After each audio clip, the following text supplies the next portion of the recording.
కేసీఆర్ గురించి ఒక్క ముక్కలో చెప్పమని అడిగితే తెలంగాణ సృష్టికర్త అంటూ జవాబిచ్చింది గ్రోక్. తెలంగాణ రాష్ట్ర సాధన అనంతరం 10 ఏళ్ల పరిపాలనలో అటు అభివృద్ధి ఇటు ప్రజా సంక్షేమంలో అద్భుతాలు చేశారు కేసీఆర్. ఒక పసిగుడ్డు రాష్ట్రంతో అతి పెద్ద విజయాలు సాధించి దేశాన్నే అబ్బురపరిచారు. తెలంగాణను దేశానికి ఒక ప్రయోగశాలగా మార్చారు.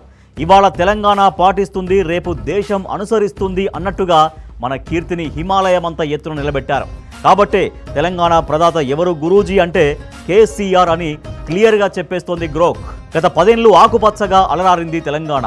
ఈ గడ్డ మీద భూమికి బరువయ్యేంత పంట పండిందంటే అది కేసీఆర్ చలవే. పంజాబ్ లాంటి రాష్ట్రాలు కూడా మన వ్యవసాయ ప్రగతిని చూసి ఈర్ష్యపడ్డాయి. దశాబ్దాల కరువు నేల ఒక దశాబ్దం పాటు సస్యశ్యామలమైంది.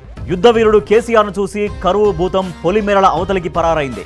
మన పంటల్ని మన ప్రగతిని మెచ్చి మహారాష్ట్ర లాంటి ప్రాంతాల జనం తెలంగాణలో కలుస్తామన్నారు.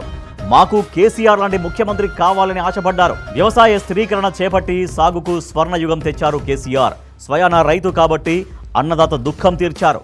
అసలు ఈ దేశంలో పంటకు పెట్టుబడి సాయం ఇచ్చిన మరో నాయకుడు ఉన్నాడా?